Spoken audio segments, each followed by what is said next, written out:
आइए सुनते हैं उषा प्रेमवदा की कहानी वापसी। गजाधर बाबू ने कमरे में जमा सामान पर एक नज़र दौड़ाई। 2 बक्स, डोलची, बाल्टी। यह डिब्बा कैसा है गणेशी? उन्होंने पूछा। गणेशी बिस्तर बांधता हुआ कुछ गर्व, कुछ दुख, कुछ लज्जा से बोला, घरवाली ने साथ में कुछ बेसन के लड्डू रख दिए हैं। कहा बाबूजी को पसंद थे। अब कहाँ हम गरीब लोग आपकी कुछ खातिर कर पाएंगे। घर जाने की खुशी में भी गजाधर बाबू ने एक विषाद का अनुभव किया, जैसे एक परिचित स्नेह, आदर में सहज संसार से उनका नाता टूट रहा था। कभी कभी हम लोगों की भी खबर लेते रहिएगा, गणेशी बिस्तर में रस्सी बांधता हुआ बोला। कभी कुछ ज़रूरत हो तो लिखना गणेशी, इस अगहन तक बिटिया की शादी कर दो। गणेशी ने अंगोछे के छोर से आंखें पोंछी। अब आप लोग सहारा ना देंगे तो कौन देगा? आप यहाँ रहते तो शादी में कुछ हौसला रहता। गजाधर बाबू चलने को तैयार बैठे थे। रेलवे क्वार्टर का वह कमरा जिसमें उन्होंने कितने वर्ष बिताए थे, उनका सामान हट जाने से कुरूप और नग्न लग रहा था। आंगन में रोपे पौधे भी जान पहचान के लोग ले गए थे और जगह जगह मिट्टी बिखरी हुई थी। पर पत्नी बाल बच्चों के साथ रहने की कल्पना में यह बिछोह एक दुर्बल लहर की तरह उठकर विलीन हो गया। गजाधर बाबू खुश थे। 35 साल की नौकरी के बाद वह रिटायर होकर जा रहे थे। इन वर्षों में अधिकांश समय उन्होंने अकेले रहकर काटा था। उन अकेले क्षणों में उन्होंने इसी समय की कल्पना की थी जब वह अपने परिवार के साथ रह सकेंगे। इसी आशा के सहारे वह अपने अभाव का बोझ ढो रहे थे। संसार की दृष्टि से उनका जीवन सफल कहा जा सकता है। उन्होंने शहर में एक मकान बनवा लिया था। बड़े लड़के अमर और लड़की कांति की शादियां कर दी थीं। 2 बच्चे ऊंची कक्षाओं में पढ़ रहे थे। गजाधर बाबू नौकरी के कारण प्रायः छोटे स्टेशनों पर रहे और उनके बच्चे और पत्नी शहर में, जिससे पढ़ाई में बाधा ना हो। गजाधर बाबू स्वभाव से बहुत स्नेही व्यक्ति थे और स्नेह के आकांक्षी भी। जब परिवार साथ था, ड्यूटी से लौटकर बच्चों से हंसते बोलते, पत्नी से कुछ मनोविनोद करते। उन सब के चले जाने से उनके जीवन में गहन सूनापन भर उठा। खाली क्षणों में उनसे घर में टिका न जाता। कभी प्रकृति के ना होने पर भी उन्हें पत्नी की स्नेहपूर्ण बातें याद आती रहती। दोपहर में गर्मी होने पर भी 2 बजे तक आग जलाए रहती और उनके स्टेशन से वापस आने पर गर्म गर्म रोटियां सेकती। उनके खा चुकने और मना करने पर भी थोड़ा सा कुछ और थाली में परोस देती और बड़े प्यार से आग्रह करती। जब वह थके हारे बाहर से आते तो उनकी आहट पाकर वह रसोई के द्वार पर निकल आती और उनकी सलज्ज आंखें मुस्कुरा उठती। गजाधर बाबू को तब हर छोटी बात भी याद आती और उदास हो उठते। अब कितने वर्षों बाद वह अवसर आया था जब वह फिर उसी स्नेह और आदर के मध्य रहने जा रहे थे। टोपी उतारकर गजाधर बाबू ने चारपाई पर रख दी, जूते खोलकर नीचे खिसका दिए। अंदर से रह रहकर कहकहों की आवाज आ रही थी। इतवार का दिन था और उनके सब बच्चे इकट्ठे होकर नाश्ता कर रहे थे। गजाधर बाबू के सूखे होठों पर स्निग्ध मुस्कान आ गई। उसी तरह मुस्काते हुए वह बिना खांसे हुए अंदर चले गए। उन्होंने देखा कि नरेंद्र कमर पर हाथ रखे शायद रात की फिल्म में देखे गए किसी नृत्य की नकल कर रहा था और बसंती हंस हंसकर दोहरी हो रही थी। अमर की बहू को अपने तन बदन, आंचल या घूंघट का कोई होश न था और वह उन्मुक्त रूप से हंस रही थी। गजाधर बाबू को देखते ही नरेंद्र धप से बैठ गया और चाय का प्याला उठाकर मुंह से लगा लिया। बहू को होश आया और उसने झट से माथा ढक लिया। केवल बसंती का शरीर रह रहकर हंसी दबाने के प्रयत्न में हिलता रहा। गजाधर बाबू ने मुस्कुराते हुए उन लोगों को देखा, फिर कहा, क्यों नरेंद्र, क्या नकल हो रही थी? कुछ नहीं बाबूजी, नरेंद्र ने सिटपिटा कर कहा। गजाधर बाबू ने चाहा था कि वह भी इस मनोविनोद में भाग लेते, पर उनके आते ही जैसे सब कुंठित हो चुप हो गए। इससे उनके मन में थोड़ी सी खिन्नता उपज आई। बैठते हुए बोले, बसंती, चाय मुझे भी देना। तुम्हारी अम्मा की पूजा अभी चल रही है क्या? बसंती ने माँ की कोठरी की ओर देखा। अभी आती ही होंगी, और प्याले में उनके लिए चाय छानने लगी। बहू चुपचाप पहले ही चली गई थी। अब नरेंद्र भी चाय का आखिरी घूंट पीकर उठ खड़ा हुआ। केवल बसंती पिता के लिहाज में चौके में बैठी माँ की राह देखने लगी। गजाधर बाबू ने एक घूंट चाय पी, फिर कहा, बेटी चाय तो फीकी है। लाइए चीनी और डाल दूं, बसंती बोली। रहने दो, तुम्हारी अम्मा जब आ जाएगी तभी पी लूंगा। थोड़ी देर में उनकी पत्नी हाथ में अर्घ्य का लोटा लिए निकली और अशुद्ध स्तुति कहते हुए तुलसी में डाल दिया। उन्हें देखते ही बसंती भी उठ गई। पत्नी ने आकर गजाधर बाबू को देखा और कहा, अरे आप अकेले बैठे हैं, ये सब कहाँ गए? गजाधर बाबू के मन में फांस सी कसक उठी। अपने अपने काम में लग गए हैं, आखिर बच्चे ही हैं। पत्नी आकर चौके में बैठ गई। उन्होंने नाक भौं चढ़ाकर चारों ओर झूठे बर्तनों को देखा, फिर कहा, सारे बर्तन झूठे पड़े हैं। इस घर में धर्म कर्म कुछ नहीं, पूजा करके सीधे चौके में घुसूं। फिर उन्होंने नौकर को पुकारा। जब उत्तर ना मिला तो एक बार और उच्च स्वर में पुकारा। फिर पति की ओर देखकर बोली, बहू ने भेजा होगा बाजार। और एक लंबी सांस लेकर चुप हो रही। गजाधर बाबू बैठकर चाय और नाश्ते का इंतजार करते रहे। उन्हें अचानक ही गणेशी की याद आ गई। रोज सुबह पैसेंजर आने से पहले यह गरम गरम पूरियां और जलेबियां और चाय लाकर रख देता था। चाय भी कितनी बढ़िया, कांच के गिलास में, ऊपर तक भरी लबालब, पूरे 2.5 चम्मच चीनी और गाढ़ी मलाई। पैसेंजर भले ही रानीपुर लेट पहुंचे, गणेशी ने चाय पहुंचाने में कभी देर नहीं की। क्या मजाल कि कभी उससे कुछ कहना पड़े। पत्नी का शिकायत भरा स्वर सुन उनके विचारों में व्याघात पहुंचा। वह कह रही थी, सारा दिन इसी खिचखिच में निकल जाता है। इस गृहस्थी का धंधा पीटते पीटते उम्र बीत गई, कोई जरा हाथ भी नहीं बटाता। बहू क्या करती है? गजाधर बाबू ने पूछा। पड़ी रहती है, बसंती को तो कहेगी कि कॉलेज जाना होता है। गजाधर बाबू ने जोश में आकर बसंती को आवाज़ दी। बसंती भाभी के कमरे से निकली तो गजाधर बाबू ने कहा, बसंती, आज से शाम का खाना बनाने की जिम्मेदारी तुम पर है। सुबह का भोजन तुम्हारी भाभी बनाएंगी।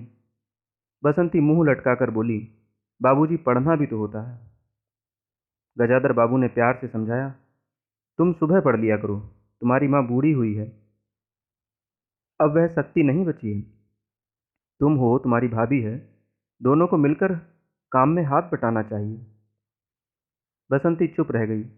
उसके जाने के बाद उसकी माँ ने धीरे से कहा, पढ़ने का तो बहाना है, कभी जी ही नहीं लगता, लगे कैसे? शीला से ही फुर्सत नहीं, बड़े बड़े लड़के हैं उस घर में, हर वक्त वहाँ घुसा रहना मुझे नहीं सुहाता, मना करूँ तो सुनती नहीं। घर में गजाधर बाबू के रहने के लिए कोई स्थान न बचा था। जैसे किसी मेहमान के लिए कुछ अस्थायी प्रबंध कर दिया जाता है, उसी प्रकार बैठक में कुर्सियों को दीवार से सटाकर बीच में गजाधर बाबू के लिए पतली सी चारपाई डाल दी गई थी। गजाधर बाबू उस कमरे में पड़े पड़े कभी अनायास ही इस अस्थायित्व का अनुभव करने लगते। उन्हें याद आती उन रेलगाड़ियों की जो आती और थोड़ी देर रुककर किसी और लक्ष्य की ओर चली जाती। घर छोटा होने के कारण बैठक में ही अब वह प्रबंध किया गया था। उनकी पत्नी के पास अंदर एक छोटा कमरा अवश्य था, पर वह एक ओर अचारों के मर्तबान, दाल चावल के कनस्तर और घी के डिब्बों से घिरा था, दूसरी ओर पुरानी रजाइयाँ दरियों में लिपटी और रस्सी से बंधी रखी थीं। उनके पास एक बड़े से टीन के बक्स में घर भर के गर्म कपड़े थे। बीच में एक अलगनी बंधी हुई थी, जिस पर प्रायः बसंती के कपड़े लापरवाही से पड़े रहते थे। वह अक्सर उस कमरे में नहीं जाते थे। घर का दूसरा कमरा अमर और उसकी बहू के पास था। तीसरा कमरा, जो सामने की ओर था, बैठक था।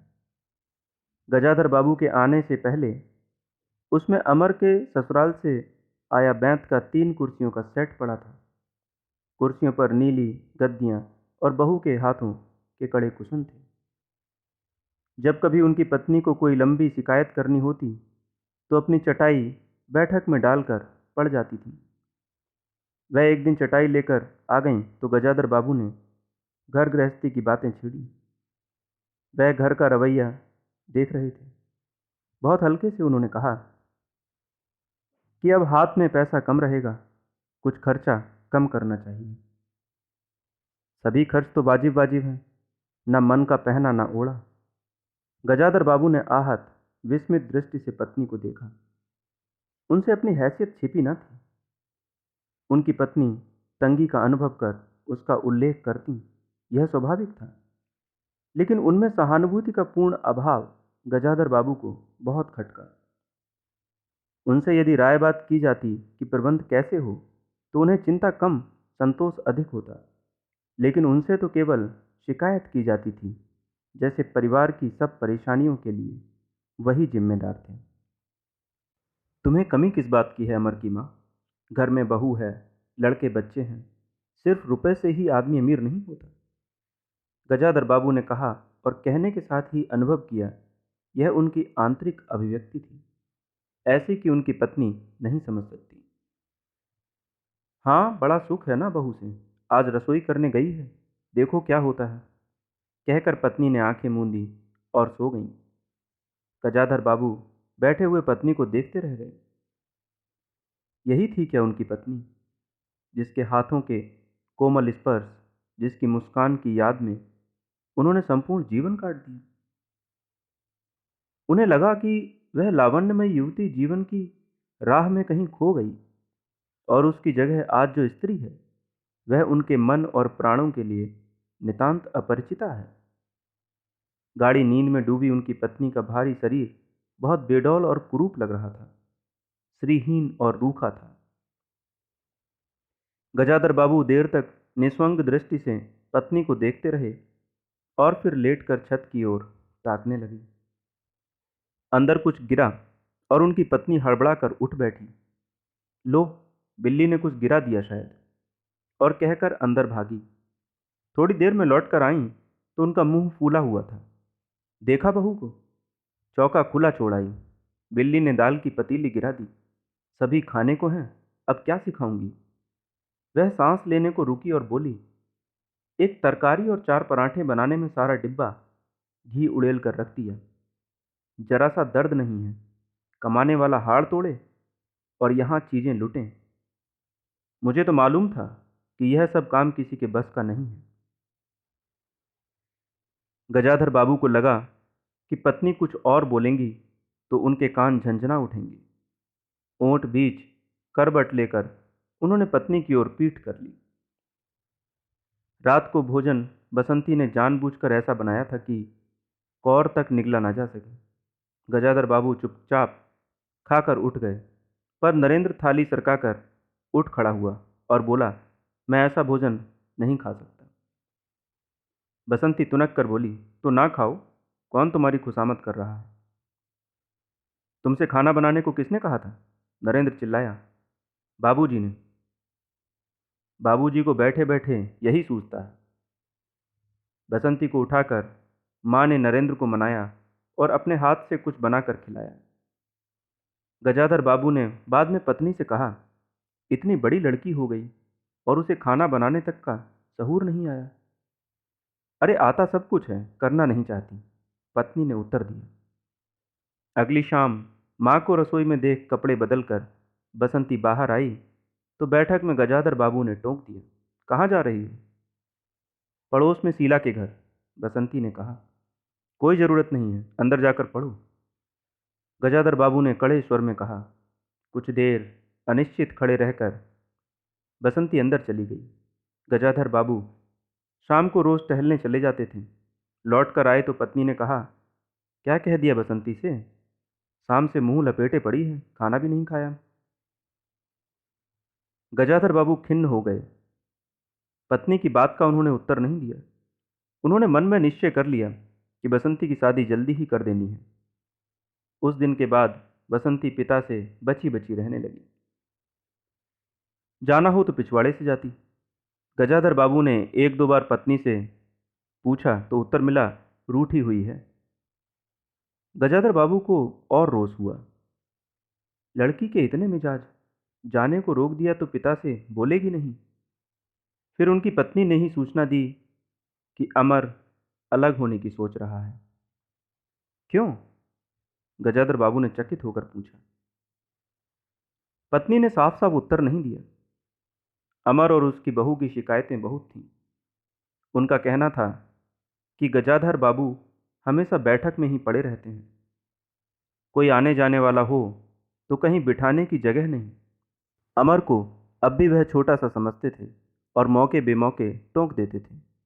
बहू को काम करना पड़ता था और सास जब तक फूहड़पन पर ताने देती रहती थी। हमारे आने के पहले भी कभी ऐसी बात हुई थी? गजाधर बाबू ने पूछा। पत्नी ने सिर हिलाकर जताया, नहीं। पहले अमर घर का मालिक बनकर रहता था। बहू को कोई रोक टोक ना थी। अमर के दोस्तों का प्रायः यहीं अड्डा जमा रहता था और अंदर से चाय नाश्ता तैयार होकर आ जाता था। बसंती को भी वही अच्छा लगता था। गजाधर बाबू ने बहुत धीरे से कहा, अमर से कहो जल्दबाजी की कोई जरूरत नहीं है। अगले दिन सुबह घूमकर लौटे तो उन्होंने पाया कि बैठक में उनकी चारपाई नहीं है। अंदर जाकर पूछने वाले ही थे कि उनकी दृष्टि रसोई के अंदर बैठी पत्नी पर पड़ी। उन्होंने यह कहने को मुंह खोला कि बहू कहाँ है, पर कुछ याद कर चुप हो गए। पत्नी की कोठरी में झांका तो अचार, रजाइयों और कनस्तरों के मध्य अपनी चारपाई लगी पाई। गजाधर बाबू ने कोट उतारा और कहीं टांगने के लिए दीवार पर नजर दौड़ाई। फिर उस पर मोड़कर अलगनी के कुछ कपड़े खिसकाकर एक किनारे टांग दिया। कुछ खाए बिना ही अपनी चारपाई पर लेट गए। कुछ भी हो, तन आखिरकार बूढ़ा ही था। सुबह शाम कुछ दूर टहलने अवश्य चले जाते थे, पर आते आते थक जाते थे। गजाधर बाबू को अपना बड़ा सा खुला हुआ क्वार्टर याद आ गया। निश्चित जीवन, सुबह पैसेंजर ट्रेन आने पर स्टेशन पर की चहल पहल, चिरपरिचित चेहरे और पटरी पर रेल के पहियों की खटखट जो उनके लिए मधुर संगीत की तरह था। तूफान और डाक गाड़ी के इंजनों की चिंगाड़ उनकी अकेली रातों की साथी थी। सेठ रामजी मल की मिल के कुछ लोग कभी कभी पास आ बैठते। वह उनका दायरा था, वही उनके साथी। वह जीवन अब उन्हें खोई विधि सा प्रतीत हुआ। उन्हें लगा कि वह जिंदगी द्वारा ठगे गए हैं। उन्होंने जो कुछ चाहा उसमें से उन्हें एक बूंद भी न मिली। लेटे हुए वह घर के अंदर से आते विविध स्वरों को सुनते रहे। बहू और सास की छोटी छोटी सी झड़प, बाल्टी पर खुले नल की आवाज, रसोई के बर्तनों की खटपट और उसी में गौरैयों का वार्तालाप। और अचानक ही उन्होंने निश्चय कर लिया कि अब घर की किसी बात में दखल ना देंगे। यदि गृहस्वामी के लिए पूरे घर में एक चारपाई की जगह यहीं है तो यहीं पड़े रहेंगे। अगर कहीं और डाल दी गई तो वहां चले जाएंगे। यदि बच्चों के जीवन में उनके लिए कहीं स्थान नहीं तो अपने ही घर में परदेसी की तरह पड़े रहेंगे। और उस दिन के बाद सचमुच गजाधर बाबू कुछ नहीं बोले। नरेंद्र मांगने आया तो उसे बिना कारण पूछे रुपए दे दिए। बसंती काफ़ी अंधेरा हो जाने के बाद भी पड़ोस में रही तो भी उन्होंने कुछ नहीं कहा। पर उन्हें सबसे बड़ा गम यह था कि उनकी पत्नी ने भी उनमें कुछ परिवर्तन लक्ष्य नहीं किया। वह मन ही मन कितना भार ढो रहे हैं इससे वह अनजान बनी रही, बल्कि उन्हें पति के घर के मामले में हस्तक्षेप ना करने के कारण शांति ही थी। कभी कभी कह भी उठती, ठीक ही हैं, आप बीच में ना पड़ा कीजिए, बच्चे बड़े हो गए हैं, हमारा जो कर्तव्य था कर रहे हैं, पढ़ा रहे हैं, शादी कर देंगे। गजाधर बाबू ने आहत दृष्टि से पत्नी को देखा। उन्होंने अनुभव किया कि वह पत्नी व बच्चों के लिए केवल धनोपार्जन के निमित्त मात्र है। जिस व्यक्ति के अस्तित्व से पत्नी मांग में सिंदूर डालने की अधिकारी है, समाज में उसकी प्रतिष्ठा है, उसके सामने वह 2 वक्त का भोजन की थाली रख देने से सारे कर्तव्यों से छुट्टी पा जाती है। वह घी और चीनी के डिब्बों में इतना रमी हुई हैं कि अब वही उनकी संपूर्ण दुनिया बन गई है। गजाधर बाबू उनके जीवन के केंद्र नहीं हो सकते। उन्हें तो अब बेटी की शादी के लिए भी उत्साह बुझ गया। किसी बात में हस्तक्षेप ना करने के निश्चय के बाद भी उनका अस्तित्व उस वातावरण का एक भाग ना बन सका। उनकी उपस्थिति उस घर में ऐसी असंगत लगने लगी थी जैसे सजी हुई बैठक में उनकी चारपाई थी। उनकी सारी खुशी एक गहरी उदासीनता में डूब गई। इतने सब निश्चयों के बावजूद भी गजाधर बाबू एक दिन बीच में दखल दे बैठे।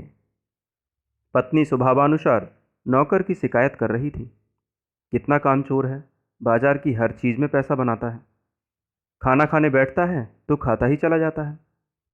गजाधर बाबू को बराबर यह महसूस होता रहता था कि उनके रहन सहन और खर्च उनकी हैसियत से कहीं ज्यादा है। पत्नी की बात सुनकर लगा कि नौकर का खर्च बिल्कुल बेकार है, छोटा मोटा काम है, घर में 3 मर्द हैं, कोई ना कोई कर ही देगा। उन्होंने उसी दिन नौकर का हिसाब कर दिया। अमर दफ्तर से आया तो नौकर को पुकारने लगा। अमर की बहू बोली, बाबूजी ने नौकर छुड़ा दिया है। क्यों? कहते हैं बहुत खर्च है। यह वार्तालाप बहुत सीधा सा था, पर जिस टोन में बहू बोली, गजाधर बाबू को खटक गया। उस दिन जी भारी होने के कारण गजाधर बाबू टहलने नहीं गए थे। आलस्य में उठकर बत्ती भी नहीं जलाई। इस बात से बेखबर नरेंद्र मां से कहने लगा, अम्मा, तुम बाबूजी से कहती क्यों नहीं? बैठे बिठाए कुछ नहीं तो नौकर ही छुड़ा दिया। अगर बाबूजी यह समझें कि मैं साइकिल पर गेहूं रख आटा पिसाने जाऊंगा तो मुझसे यह नहीं होगा। हाँ अम्मा, बसंती का स्वर था, मैं कॉलेज भी जाऊं और लौटकर घर में झाड़ू भी लगाऊं, यह मेरे बस की बात नहीं है। बूढ़े आदमी हैं, अमर भुनभुनाया, चुपचाप पड़े रहें, हर चीज में दखल क्यों देते हैं? पत्नी ने बड़े व्यंग्य से कहा, और कुछ नहीं सूझा तो तुम्हारी बहू को ही चौके में भेज दिया। वह गई तो 15 दिन का राशन 5 दिन में बनाकर रख दिया। बहू कुछ कहे इससे पहले वह चौके में घुस गई। कुछ देर में अपनी कोठरी में गई और बिजली जलाई तो गजाधर बाबू को लेटे देख बड़ी सिटपिटाई। गजाधर बाबू की मुख मुद्रा से वह उनके भावों का अनुमान ना लगा सकी।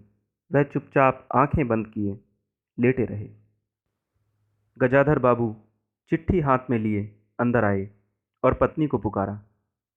वह भीगे हाथ लिए निकली और आंचल से पोंछती हुई पास आ खड़ी हुई। गजाधर बाबू ने बिना किसी भूमिका के कहा, मुझे सेठ रामजी मल की चीनी मिल में नौकरी मिल गई है। खाली बैठे रहने से तो 4 पैसे घर में आए, वही अच्छा है। उन्होंने तो पहले ही कहा था, मैंने मना कर दिया था। फिर कुछ रुककर जैसी बुझी हुई आग में एक चिंगारी चमक उठे। उन्होंने धीमे स्वर में कहा, मैंने सोचा था बरसों तुम सबसे अलग रहने के बाद अवकाश पाकर परिवार के साथ रहूंगा। खैर, परसों जाना है, तुम भी चलोगी? मैं? पत्नी ने सक पकाकर कहा, मैं चलूंगी तो यहाँ क्या होगा? इतनी बड़ी गृहस्थी, फिर सयानी लड़की। बात बीच में काटकर गजाधर बाबू ने हताश स्वर में कहा, ठीक है, तुम यहीं रहो, मैंने तो ऐसे ही कहा था, और गहरे मौन में डूब गए। नरेंद्र ने बड़ी तत्परता से बिस्तर बांधा और रिक्शा बुला लाया। गजाधर बाबू का टीन का बक्स और पतला सा बिस्तर उस पर रख दिया गया। नाश्ते के लिए लड्डू और मठरी की डलिया हाथ में लिए गजाधर बाबू रिक्शे में बैठ गए। एक दृष्टि उन्होंने अपने परिवार पर डाली और फिर दूसरी ओर देखने लगे और रिक्शा चल पड़ा। उनके जाने के बाद सब अंदर लौट आए। बहू ने अमर से पूछा, सिनेमा चलिएगा ना? बसंती ने उछल कर कहा, भैया हमें भी। गजाधर बाबू की पत्नी सीधे चौके में चली गई। बची हुई मठरियों को कटोरदान में रखकर अपने कमरे में लाई और कनस्तरों के पास रख दिया। फिर बाहर आकर कहा, अरे नरेंद्र, बाबूजी की चारपाई कमरे से निकाल दे, उसमें चलने तक की जगह नहीं है।